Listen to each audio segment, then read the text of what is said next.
Assalamualaikum warahmatullahi wabarakatuh. Ila khadratin Nabil Mustafa Rasulillah sallallahu alaihi wasallam wa ala ikhwanihi minal anbiya wal mursalin wal awliya wa syuhada wa syolikin wal malaikatil muqarrabin, khususan musannif hadal kitab Syekh Abu Hamid bin Muhammad Ali, wa khususan masaihi wa khususan asatidhi wa asyari, wa khususan laumul fatihah. A'udzu billahi minasy syaithanir rajim. Bismillahirrahmanirrahim. Alhamdulillahi rabbil alamin, arrahmanir rahim, maliki yaumiddin. Iyyaka na'budu wa iyyaka nasta'in, ihdinas siratal mustaqim, siratal ladzina an'amta 'alaihim ghairil maghdubi 'alaihim waladdallin. Bismillahirrahmanirrahim. Alhamdulillahilladzi 'allamani bi ulumil ulama'il muwahhidin wal muhaqqiqin wa arsadani ila tariqi mustaqim. Wassalatu wassalamu ala sayyidil wujud wal arwah nabiyyina Muhammadin sallallahu alaihi wasallam alladzi jaa bisyari'ah wa tariqah wal haqiqah wal ma'rifah, wa ala alihi wa sahbihi ajmain, amma ba'du. Rabbi shrah li sadri wa yassir li amri wahlul 'uqdatam min lisani yafqahu qawli, amin ya rabbal alamin. Subhanaka la ilma lana illa ma 'allamtana innaka antal alimul hakim. La haula wa la quwata illa billahil aliyyil azim. Malam ini kita akan melanjutkan pengajian kitab Bidayatul Hidayah dan kitab Ihya Ulumuddin. Kitab Bidayatul Hidayah ini sebagai pondasi para salikin yang sedang mempelajari ilmu tasawuf. Dengan pondasi kitab Bidayatul Hidayah, insyaallah akan menjadi kokoh dalam prakteknya, sehingga ketika nanti menginjak pada kitab berikutnya seperti kitab Ihya Ulumuddin atau kitab di atasnya lagi ya, seperti Mishkatul Anwar, Al-Futuhat Al-Makiyah, kemudian kitab At-Tuffah Al-Mursalah, itu ibarat bangunan semakin kokoh ya, karena pondasi dasarnya ini sudah didasari dengan ilmu-ilmu yang sebagaimana diajarkan oleh para sufi. Pembahasan kitab Bidayatul Hidayah sudah sampai pada fama fadla anha min awqatika falaka fihi arba'a halatin. Ya, ini sudah membahas tentang manajemen waktu bagi para salik. Salik itu orang yang sudah menuju Allah, tentu sudah memiliki pemahaman ilmu dan juga bagaimana mengatur waktu ya, di dalam menjalankan wadifah-wadifah yaumiyah ini. Ya, kalau masih awam mungkin tidak perlu manajemen waktu. Ya, orang awam ini memiliki kebebasan, ya suka-suka.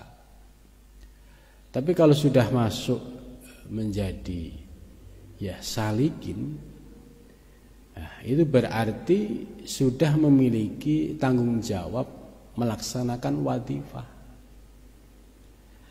Wadifah ini terkait dengan ya ijazah, zikir dari para guru, ya melaksanakan riyadhah mujahadah. Nah, karena itu dalam bab ini Imam Ghazali mengajarkan kepada kita supaya kita bisa memanage waktu secara baik, ya.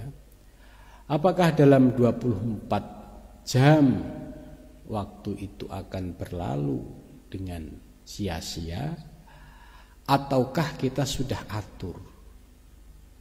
Saya biasanya bisa zikir secara istiqomah itu jam-jam sekian. Nah, ini tinggal ya membangun komitmen. Sebab posisi seperti ini semua kembali kepada kita. Seorang guru sudah memberikan ilmu, seorang guru sudah memberikan kaifiat. Kaifiat dan ilmu itu akan bermanfaat bagi murid kalau muridnya ini ada usaha untuk mengamalkan. Tapi kalau muridnya setelah mendapatkan ilmu masuk telinga kanan, telinga kiri, ya, ilmunya tidak diamalkan, hanya buat gagah-gagahan, maka ilmu yang demikian ini yang tidak bisa meresap ke dalam hati, yang bisa menambah terangnya hati dan jiwa dan munculnya akhlakul karimah. Nah, di sini Imam Ghazali membagi pada 3 hal, ya 4 hal ini terkait dengan kegiatan rutin seorang salik dalam menuju Allah. Yang pertama sudah kita bahas beberapa minggu yang lalu, yaitu terkait dengan bagaimana kita memanfaatkan waktu ini untuk mencari ilmu yang manfaat. Ya, kemarin sudah dijelaskan secara lebih detail, ya, bagaimana ciri-ciri seorang salik yang ilmunya manfaat. Gitu. Jadi menarik ini, ciri-ciri seorang salik yang ilmunya manfaat. Ini. Al-afdal an tusarrifahu fi talabil ilmi an-nafi' fid din dunal fudul alladhi akabban nasal wasamu ilman. Wal ilmu an-nafi' wa ma yazidu fi khaufika minallah. Ya, ini saya ulang supaya untuk mengingatkan kita. Yang pertama, ciri-ciri ilmu seorang salik itu manfaat. Dengan ilmu itu bisa menambah khauf, rasa takut kepada Allah. Ya, bukannya tambah ngerti ilmu tasawuf, kemudian tambah berani maksiat. Ya, ini berarti pertanda ilmunya tidak masuk. Nah, menurut Imam Ghazali, wa ma yazidu fi khaufika minallah. Jadi tambah wedine, tambah takwane marang Gusti Allah. Nah, ciri-cirinya apa kalau dia itu punya rasa khauf, rasa takwa? Ya dilihat saja di dalam menjalankan perintah-perintah Allah. Itu sederhana. Kalau orang ngaku salik tapi tidak punya khauf, perintah Allah, larangan Allah dilanggar, perintah Allah diabaikan, tapi ngaku salik, lah gimana? Wong salik itu orang yang berjalan, ya, menjalani apa yang telah diperintahkan oleh Allah Subhanahu wa taala supaya langkahnya ini mendapatkan dari itu. Ini kebalik, ngaku salik tapi perintah Allah diabaikan, ya, kemudian larangan Allah dianggap biasa. Nah, ini ada sesuatu masalah, ya, yaitu hatinya sudah mulai mengeras sehingga ilmunya tidak mampu menerangi hatinya, tidak bisa menambah rasa khauf kepada Allah Subhanahu wa taala. Kemudian yang kedua, ciri-ciri seorang salik yang ilmunya manfaat, wa yazidu fi basyiratika. Tambah basyirah. Basyirah itu pandangan mata hatinya saya tambah. Dengan istiqomah zikir, istiqomah riyadhah mujahadah, ya pasti kualitas rohaninya ini akan mengalami peningkatan, ada progresnya. Sehingga basirohnya sidik-sidik itu sudah kelihatan cahayanya. Lah aku sebagai salik sudah sekian tahun kok masih gelap? Ya tanyakan kepada diri sendiri sejauh mana Anda mengamalkan zikir dan riyadhah mujahadah secara istiqomah.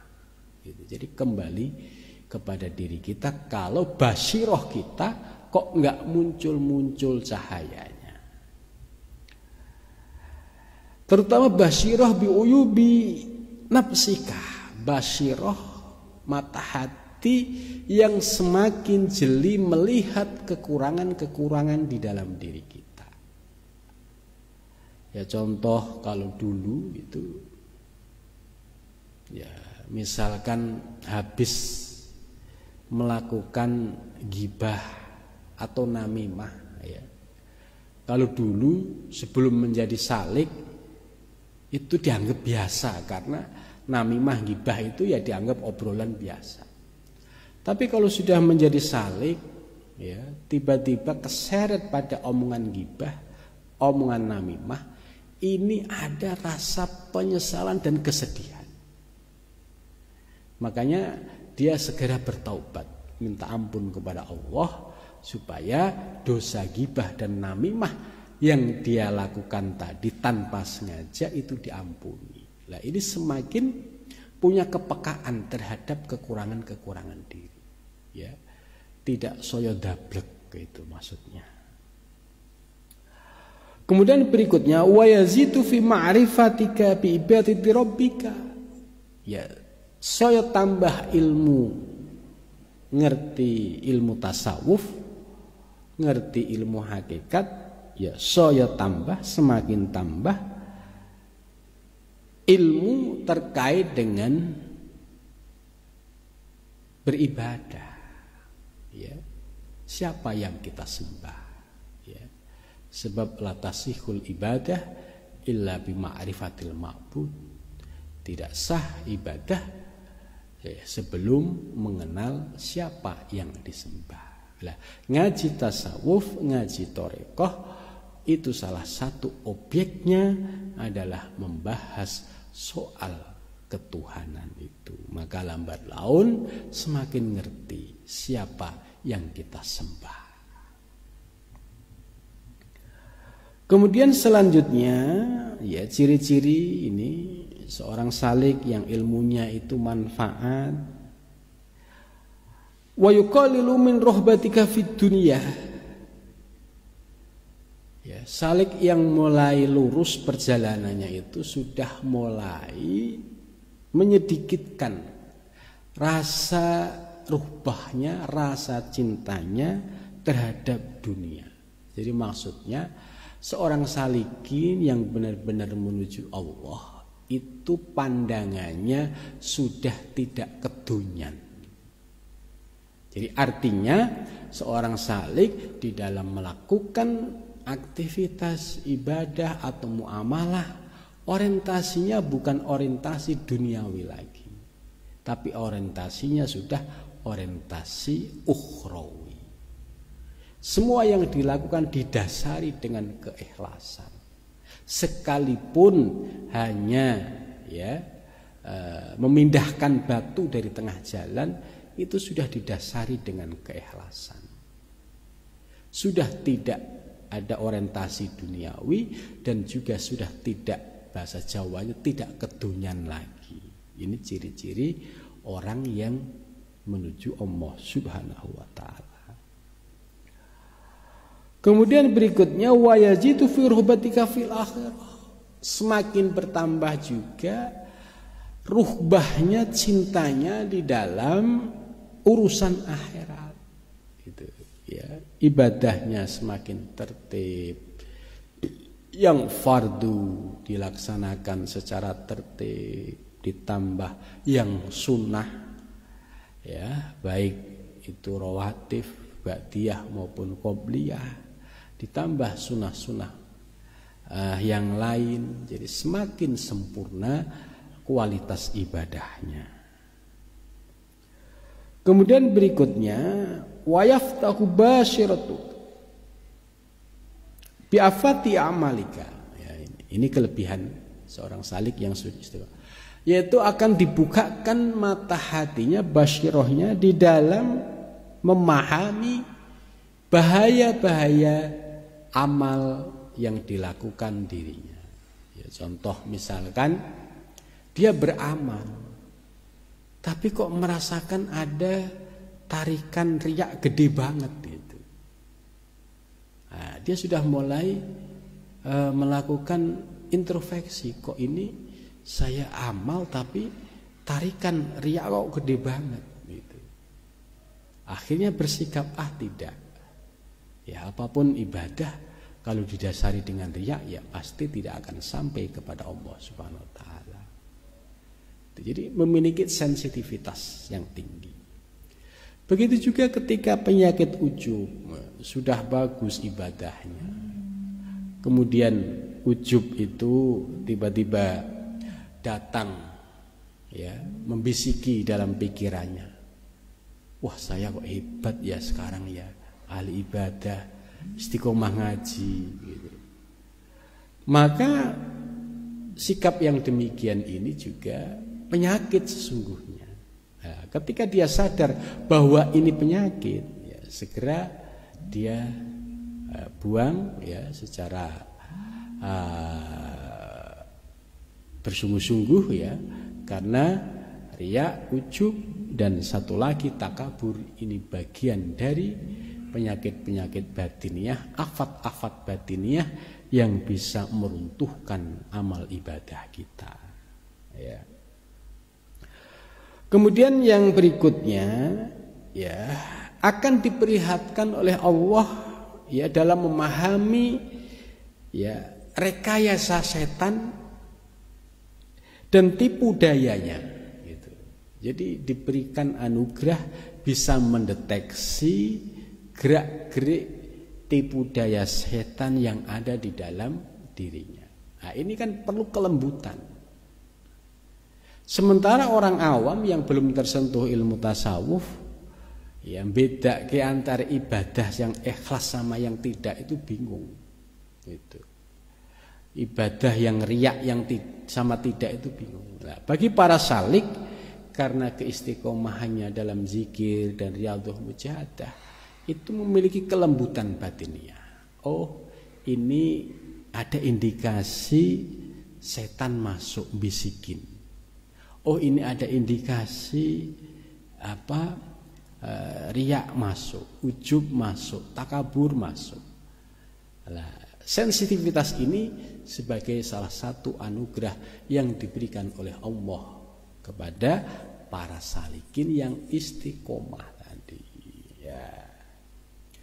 Kemudian selanjutnya ini yang juga menarik bahwa seringkali para salik ya, itu fa in ta'atka nafsuka ila tarki ma dzakarnahu minal aurat wal adkar istisqalan lidzalika fa'lam anna syaitan al-la'id qad dasa fi qalbika ya fi qalbika ad-dafin wa hubbul mal wal jah. Ada perhatian serius ya bagi para salik. Kalau kita ya tiba-tiba kok ada perasaan malas ya di dalam melaksanakan zikir ya. Misalnya yang sudah nafi isbat ya biasanya rajin istiqomah ya. Kemudian yang ismudzat biasanya juga rajin istiqomah. Kok tiba-tiba mengalami penurunan? Semua menjadi istisqalan, berat. Nah, ini harus diwaspadai oleh Imam Ghazali. Wa'lam qaddasa fi qalbika. Ya. Fa'lam anna syaitan alla'in qaddasa fil qalbika ad-dafin wa hubul mal waljah. Ini diingatkan. Kalau Anda hai para salik kok sudah mulai mengamalkan zikir itu abot, padahal dulu enteng. Nafi isbat enteng ya. Ismudzat enteng ya. Zikir-zikir yang lain enteng. Kok tiba-tiba ada rasa malas, rasa berat? Nah, ini oleh Imam Ghazali diingatkan.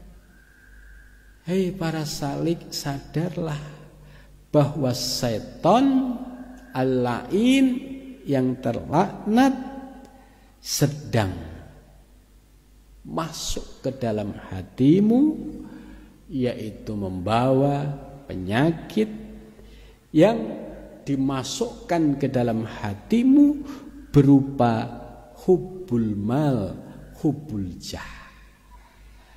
Jadi hatimu sudah disusupi oleh syaitan tadi ya, berupa kecintaan terhadap mal, kecintaan terhadap jah, terhadap pangkat. Nah, inilah faktor yang membuat zikir menjadi berat ya. Kemudian mengamalkan wadifah lain semakin berat itu. Kok bisa? Gimana caranya? Ya. Sangat bisa sekali bahwa Imam Ghazali ini menjelaskan jadi akar yang menyebabkan seorang salik yang biasa istiqomah kemudian mengalami penurunan.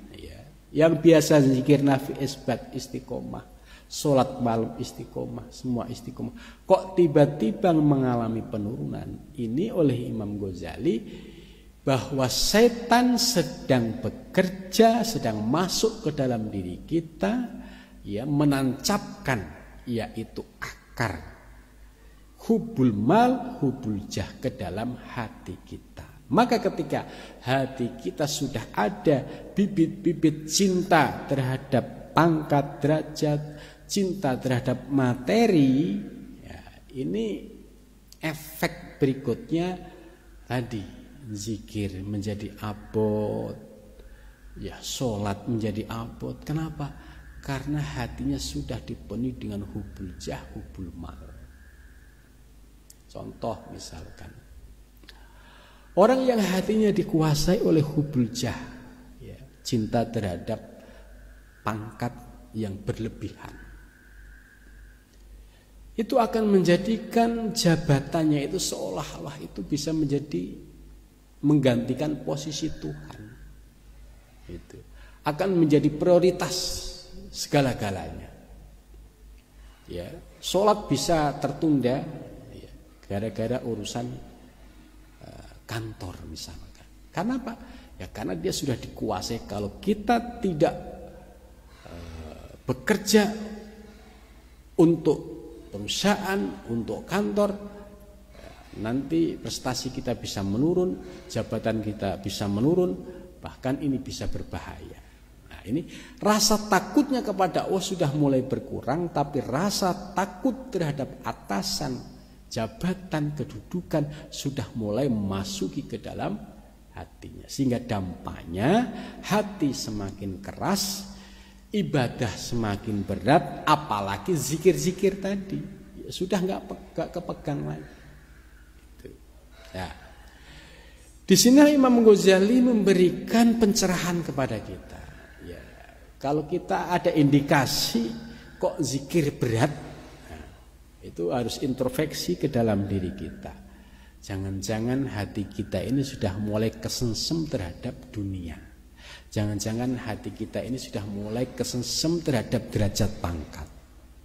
Sehingga akhirnya Allah menutup, mengeraskan, kemudian dampaknya ya wadifah yang sudah biasa kita amalkan menjadi kita abaikan. Nah, yang paling berbahaya lagi ya adalah orang yang dalam genggaman hawa nafsu. Dia hubul mal tidak, ya, karena ya tidak punya pekerjaan. Hubul jah juga tidak, ya karena tidak bekerja di kantor. Tapi ibadah kok males, kok berat. Nah, ini lebih parah lagi gitu. Jadi hubul mal juga tidak, hubul jah, tapi melaksanakan ibadah kok berat lagi. Ya, ini tandanya orang yang sudah dikuasai oleh hawa nafsunya. Jadi dunia tidak dapat, ya akhirat babar blas. Ini karena mengikuti hawa nafsunya. Maka disinilah kita pentingnya ngaji, ya kitab-kitab dasar seperti ini supaya kita bisa mendeteksi penyakit-penyakit batiniah kita. Kok tiba-tiba saya malas zikir? Oh, bagaimana menurut Imam Ghazali? Bagaimana solusinya? Oh, misalkan kita yang selama ini sudah istiqomah, jamaah istiqomah, kok tiba-tiba menurun? Deteksi kekurangan-kekurangan, aib-aib di dalam diri kita. Oh, akhirnya ketahuan. Oh, sudah mulai masuk virus-virus setan yang mereka ya lebih senang kalau kita berpaling dari Allah Subhanahu wa ta'ala. Kemudian selanjutnya ya. Jadi menurut Imam Ghazali kalau sampai ya sudah ada keberatan melaksanakan zikir ini fayuhlikuka, ya itu akan meruntuhkanmu, akan menghancurkanmu gitu.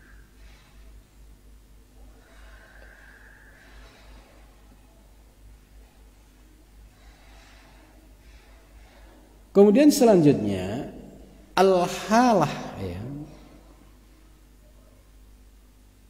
ya fadzalika afdhalu min nawafilil ibadah mahma suhat niyah walakin sya'nu fi sihhatin niyah fa ilam tasih fa huwa ma'danu gururil juhal wa muzillatu aqdamir rijal ya.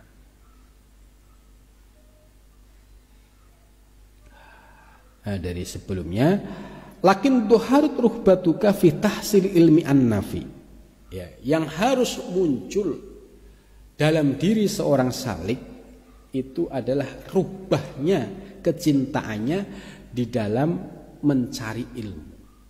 Itu. Ini catatan penting. Jadi kalau seorang salik ya ciri utamanya adalah memiliki mahabbah terhadap ilmu itu tinggi. Jadi dia merasa kurang. Ada ulama ngajarin ilmu ini, coba ngaji ngaji didengerin cocok, masih merasa kurang, ditambah lagi, mencari lagi. Ini tanda-tanda bahwa sudah muncul ruhbah fi tahsilil ilmi an-nafi. Ya, jadi selalu mencari kekurangan-kekurangan ilmu. Ya, mencari ulama lain lagi yang membahas soal ilmu-ilmu yang berkaitan dengan batiniah. Kemudian didengar kok cocok, masuk hati, bisa merubah ya diri kita. Dan terus dia berupaya untuk memperbaiki dengan cara mencari ilmu itu. Ya. Walam turid biha ila wajh Allah. Dan dia mencari ilmu itu semata-mata hanya untuk mendapatkan ridho Allah. Ya, tidak mencari ilmu untuk gagah-gagahan dan juga tidak mencari ilmu ya, hanya pengen tahu ilmunya ustadz itu sejauh mana sih gitu. Jadi dia memposisikan sebagai seorang murid yang penuh kekurangan. Ya, dia berharap mendapatkan percikan-percikan ilmu, kemudian ilmu itu mendapatkan ridhonya, kemudian ilmu itu enteng untuk diamalkan. Jadi dia simple, ya. Dia hanya haus ilmu, kemudian ilmu itu didengar, dinikmati, dihayati, kemudian diamalkan, dan tujuannya semata-mata wajh Allah, karena Allah. Wadarul akhirah, dan tujuannya orientasinya hanya untuk kepentingan akhirat. Gak ada mencari ilmu untuk kepentingan urusan duniawi itu. Ya. Fadzalika, maka demikian itu afdhalu, lebih utama min nawafil ibadati, dari semua ibadah-ibadah yang sunnah. Ini keistimewaan bagi para salik yang konsisten dalam mencari ilmu yang bermanfaat, baik untuk perbaikan batiniah maupun perbaikan rohani, atau untuk persiapan di akhirat kelak. Itu fadzalika afdhalu min nawafilil ibadah. Ini sebaik-baiknya ibadah. Mahma suhat niat, dengan catatan selama niatnya itu lurus. Itu ya, sebab niat lurus ini penting. Untuk mendeteksi niat lurus dan tidak itu sulit, nggak bisa dilihat secara lahir. Sebab bisa jadi nampak kayak ada orang yang kelihatan ibadahnya bagus, tapi bisa jadi ternyata dipenuhi dengan riya, ujub, dan takabur. Ya. Jadi dengan catatan mahma sohat an-niyah. Walakin sal fi sihatin niyah fa ilam tasih fa huwa ma'dan gururi rijal. Lah, kalau niatnya tidak lurus, ada orang mencari ilmu, niatnya enggak lurus, maka kalau niatnya tidak lurus itu akan menjadi sumber malapetaka, yaitu menjadi pintu terbukanya tipu daya, ya, sebab kebodohan. Wa muzillati aqdami rijal, dan banyak, dan juga menjadi pemicu terplesetnya banyak orang yang mencari ilmu yang salah niatnya. Ya. Jadi di sini Imam Ghazali sangat konsisten. Ya. Ya, kalau niatnya itu lurus, ya pasti nanti impactnya akan lurus. Jadi kalau inputnya niatnya bagus, pasti outputnya juga bagus. Kalau niatnya itu lurus, pasti nanti hasilnya juga lurus. Tapi kalau orang niatnya salah, pasti nanti hasilnya juga salah. Maka di sini Imam Ghazali mengingatkan kepada kita pentingnya menata niat saat mencari ilmu, ya, terutama ilmu tasawuf, ilmu torekoh, ilmu hakikat ini niatnya satu, semata-mata karena mencari ridho Allah, kemudian yang kedua sebagai untuk tujuan akhirat. Ya, jika sohat sah lurus niat kita, insya Allah ya kita akan memperoleh keberkahan ilmu baik secara lahir maupun batin. Amin ya rabbal alamin. Ya. Kemudian al-halatu as-saniyah, ya, kondisi yang kedua yang harus dilaksanakan oleh seorang salik adalah alla taqdiro ala tahsilil ilmi an-nafi fiddin. walakin tastaghilu biwadhi'il ibadah minadz-dzikri wat tasbih wal qiraah was-shalah fadzalika min darajatil 'abidin. Ya. Jadi keadaan yang berikutnya yang harus menjadi perhatian bagi seorang salikin, ya, yaitu Allah qaddiru ala tahsilil ilmi an-nafi' fiddin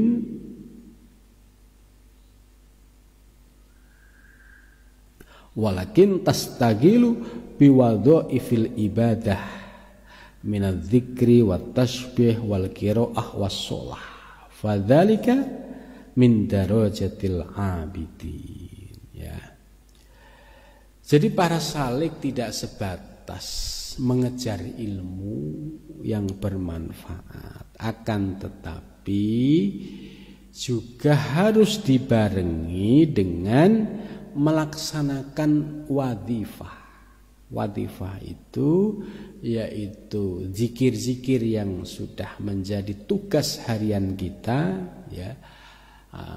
Bisa jadi berupa ibadah min biwadhi'il ibadah minal dzikri dari zikir wat tasbihi dan tasbih wal qiraah dan membaca Al-Qur'an was sholati dan sholat. Fadzalika maka demikian istighol, ya, kesibukan yang demikian bil ibadah dengan ibadah min darajatil 'abidin termasuk dari derajatnya abidin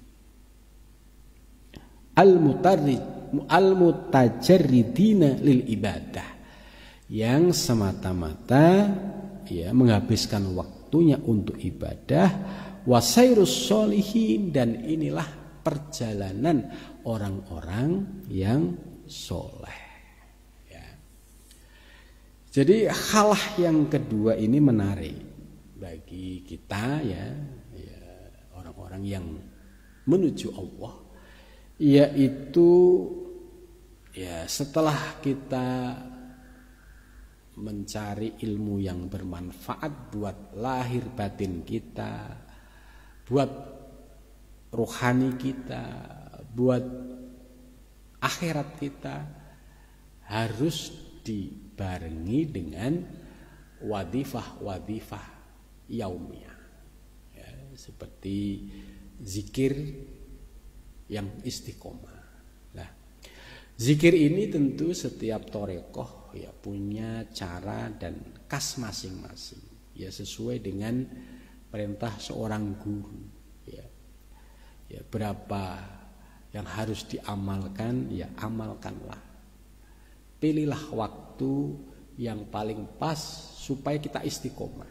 Apakah mau mengambil waktu habis maghrib, habis subuh, atau tengah malam, gitu. Nah, dengan pemilihan waktu yang pas ini kita atur dalam jadwal harian kita, sehingga wadhifah ini akan tetap terus kita lakukan dalam kegiatan sehari-hari. Jadi kerja di kantor tetap jalan, zikir thariqah juga tetap jalan, praktek riyadhah mujahadah juga tetap jalan. Nah, ini kita berarti sudah bisa menjaga keseimbangan antara duniawi dan ukhrawi. Nah, sebab untuk mencapai derajat abidin, ya, itu nggak bisa lepas dari istiqomah menjalankan zikir, tasbih, qiraah, ya. Jadi jangan sampai pengen mencapai derajat abidin tapi ibadah males. Yang boro-boro, yang sunnah, yang wajib saja diabaikan. Gitu. Nah, di sini bisa kita menjadikan acuan bagaimana disebut seorang salik kalau perintah Allah saja ditinggalkan. Apakah layak masih disebut salik kalau perintahnya yang memberi perintah itu diabaikan. Nah, maka kalau kita sudah bisa melihat, oh iya ternyata saya alhamdulillah ya sudah istiqomah, nah, itu berarti layak untuk mencapai pada kualitas yaitu darajatul abidin. Nah, begitu juga perjalanan para sholihin. Nggak ada orang yang soleh itu ya dalam kesehariannya santai-santai tidak melaksanakan ibadah, itu tidak ada. Ya kita bisa lihat ya orang-orang sholihin itu ya mereka pasti sudah meluangkan waktu khusus, bahkan kamar khusus ya untuk bisa mengamalkan zikir-zikir, kaifiat-kaifiat yang sudah menjadi wadifahnya, dan mereka melakukan secara istiqomah. Nah, jadi nggak ada orang-orang yang sampai pada derajat sholihin itu ya terus tidak pernah ngamalin apa-apa, itu tidak. Ya. Amalan-amalan yang pokok itu justru akan menjadikan wadifah dalam kehidupan sehari-hari. Gitu.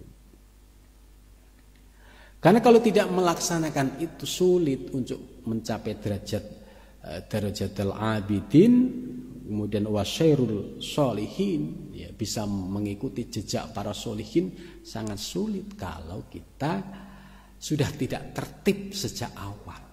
Gitu.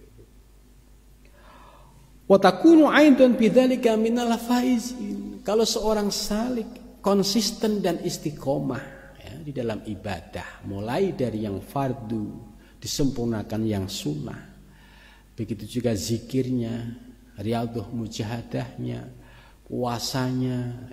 Kalau itu dilaksanakan secara istiqomah, maka derajat abidin tercapai, mengikuti jejak syarus sholihin juga tercapai. Dan yang terakhir menurut Imam Ghazali bahwa salikin-salikin yang istiqomah ya, mengamalkan kaifiat zikir yang demikian itu insya Allah akan mencapai pada tingkatan faizin, yaitu salikin yang sukses baik secara lahir maupun secara batiniah. Jadi lahiriahnya insya Allah akan dipenuhi dengan keberkahan, sedangkan rohaniyahnya tetap diberikan anugerah, senantiasa bisa mengamalkan apa yang menjadi kaifiat dalam sehari-hari, dan juga bisa merasakan kenikmatan-kenikmatan rohaniyah ya di dalam memahami ilmu-ilmu ketuhanan. Inilah yang disebut sebagai seorang salikin minal faizin, salikin yang sukses baik lahir maupun batin. Ya, mudah-mudahan kita termasuk menjadi bagian minas solihin, minal abidin wassolihin al faizin. Amin ya rabbal alamin. Ya, cukup sampai di sini pengajian kitab Bidayatul Hidayah. Mudah-mudahan bisa menjadi pondasi kita di dalam mengamalkan ilmu tasawuf dan tarekat. Amin ya rabbal alamin.